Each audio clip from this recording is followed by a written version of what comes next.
Hey guys, welcome back to our YouTube channel. In today's video, I'm going to show you how you can download Spotify songs.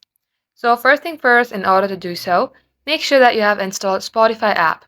Launch your app, get logged into your account, you'll see a page like this. In here, tap on your library section at the below page. It will show you your library, your playlist, and all of your liked songs. Let's go ahead and download a song. For that, open your playlist, then tap on three dot icon. Under here, you will see download button, but you will also see this is not free.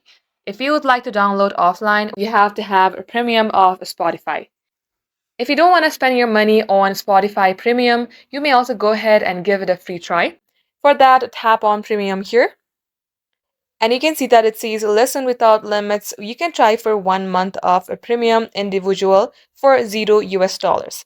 You may go ahead, tap on get started, and when it's about 29 days, you may go ahead and cancel it.